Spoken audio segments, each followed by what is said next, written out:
Magnets attract certain metals and each other. That's handy for more than sticking stuff to the fridge. They help run motors and generators, among other things.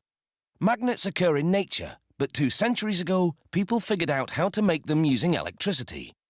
You could say it was a take-charge situation. You can't see or feel the force causing this globe to levitate, but it's not magic, it's magnetic. To make magnets, they must first create a sand mold of the magnet shapes. They load this pattern of 4 magnet shapes into a machine that fills it with sand.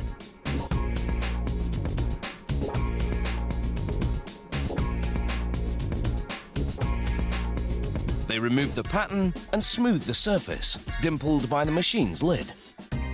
Then it's back inside, but this time the machine pumps in gases to chemically harden the sand. It takes just seconds to solidify.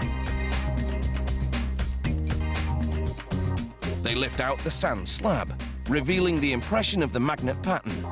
It's now a mold. Magnets come in many shapes and sizes, as do their molds. Now they're ready to mold the magnet shapes. They take copper, cobalt, sulfur, nickel, pure iron, aluminium and titanium.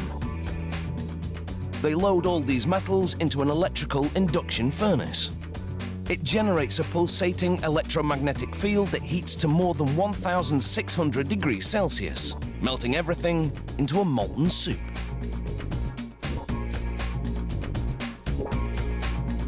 They pour this into the sand molds.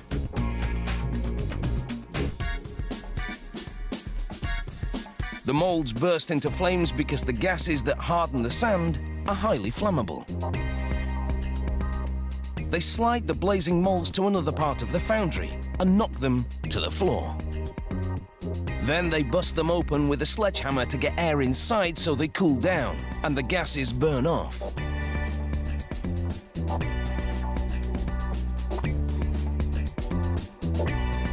They shovel everything into a bin and sort the metal shapes from the sand chunks using what else?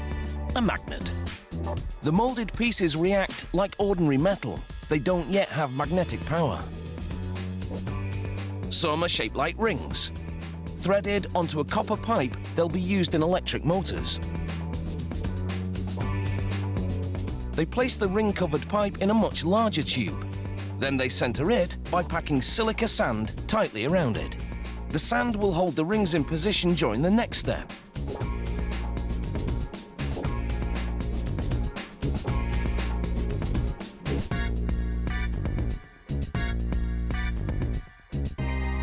They seal both ends with concrete, allowing the inner copper tube to protrude slightly. Then it's into a different electrical furnace. It heats the tube full of magnet shapes until it's red hot.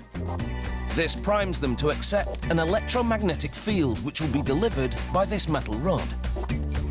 They slide it down the center of the copper pipe and clamp it in place. Water keeps the pipe from melting as they deliver a low-voltage, high-current charge in a cylindrical formation, important for motor magnets. They break open the seal. The process has left the ring shapes mildly magnetized, but most importantly, it's orientated the magnetic field properly. They grind away any rough edges.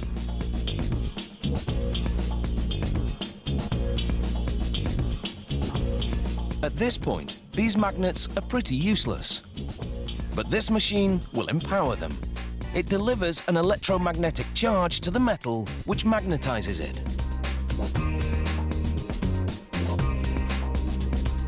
The establishment of that weak magnetic field earlier has laid the groundwork for this moment, ensuring that the magnetization is properly orientated. Now that's some serious magnetic muscle.